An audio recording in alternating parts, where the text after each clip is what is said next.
Olá, povo de Deus, quinta-feira da primeira semana da Quaresma, Cátedra de São Pedro, 22 de fevereiro de 2024.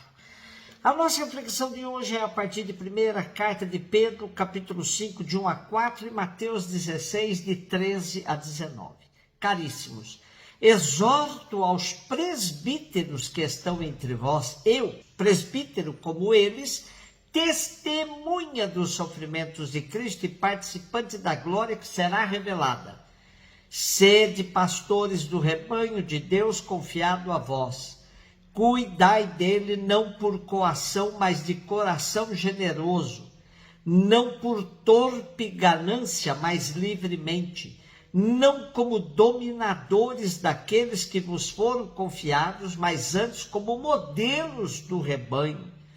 Assim, quando aparecer o pastor supremo, recebereis a coroa permanente da glória.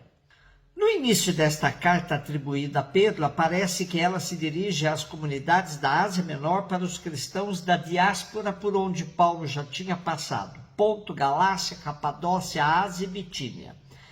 A carta tem duas partes que a maioria dos exegetas diz que foram escritas em épocas diferentes.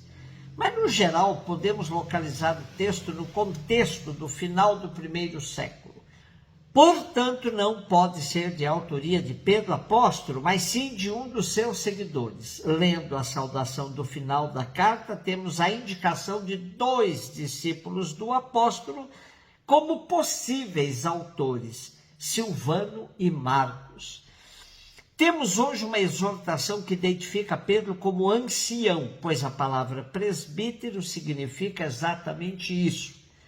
Aquele que testemunhou os sofrimentos de Cristo e espera poder participar de sua glória também. O texto é uma parênese, ou seja, uma exortação feita às lideranças das comunidades, aqui identificadas como presbíteros e pastores.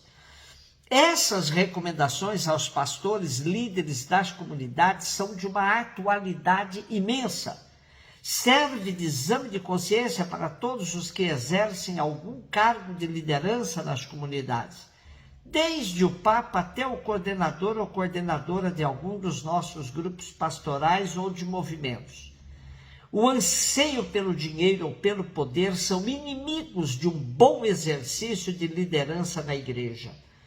A liberdade para exercer qualquer função nas comunidades também é fundamental, pois ela tem que ser assumida com plena liberdade e nunca por coação. Pastores dinheiristas, autoritários, escravos da função, não servem para edificar o povo de Deus.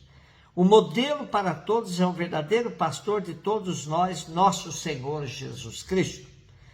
Quanto à recompensa, nada deve ser feito esperando efeitos imediatos, pois somente quando o pastor se manifestar, as lideranças receberão a coroa imperecível da glória.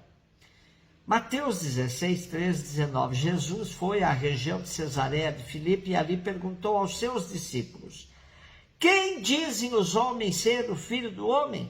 Eles responderam: alguns dizem que é João Batista, outros que é Elias, outros ainda que é Jeremias ou algum dos profetas.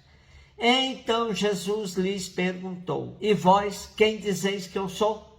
Simão Pedro respondeu: tu és o Messias, o Filho do Deus vivo. Respondendo Jesus lhe disse: feliz és tu, Simão, filho de Jonas, porque não foi um ser humano que te revelou isso, mas o meu Pai que está no céu.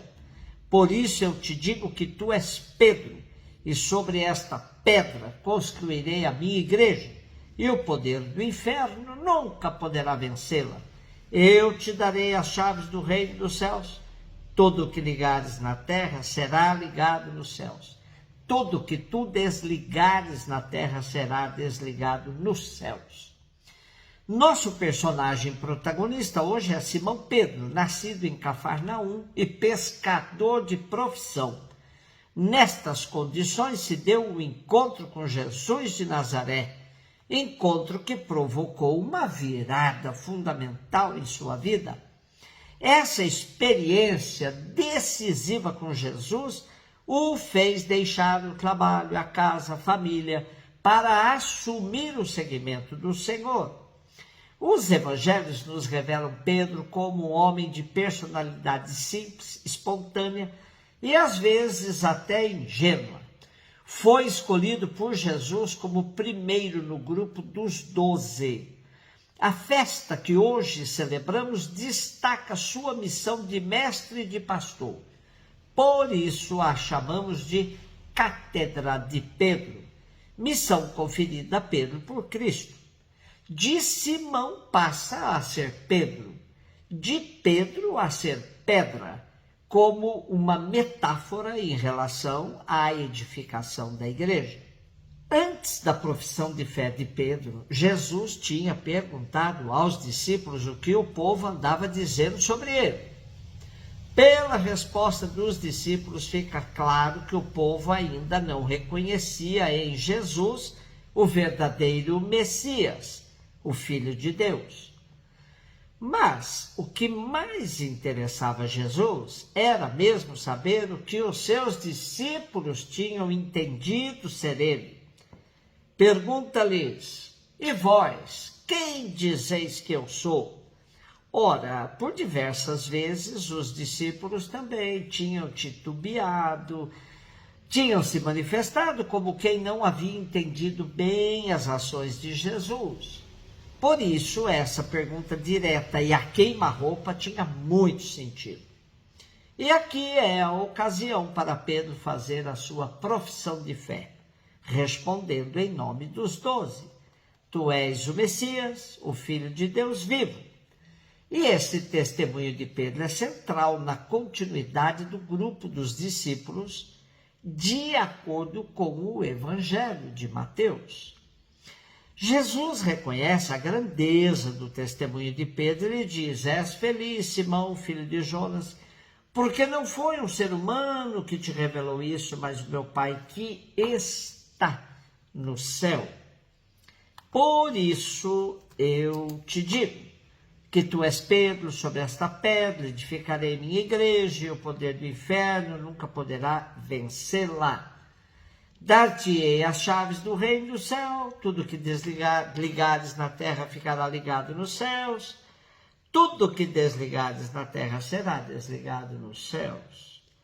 É certo que o poder de Pedro de abrir e fechar, de ligar e desligar, que lhe é dado aqui no capítulo 16, é também atribuído a toda a comunidade no capítulo 18, ou a todos os discípulos em João 20, 23. Trata-se de um poder exercido em comunidade, isto é, o poder de Pedro não é de um déspota, aquele que o exerce isoladamente, mas sim em igreja. Nesta festa da Cátedra de Pedro, celebrada desde o século IV, vemos o destaque que a igreja primitiva deu a esse discípulo de Jesus e que chegou até nós. Pedro é apresentado com o encargo de pastor do rebanho eclesial, isto é, a responsabilidade pastoral sobre o conjunto dos cristãos. Porém, como diz hoje o nosso texto, Pedro também é lembrado como a testemunha por excelência, um mártir.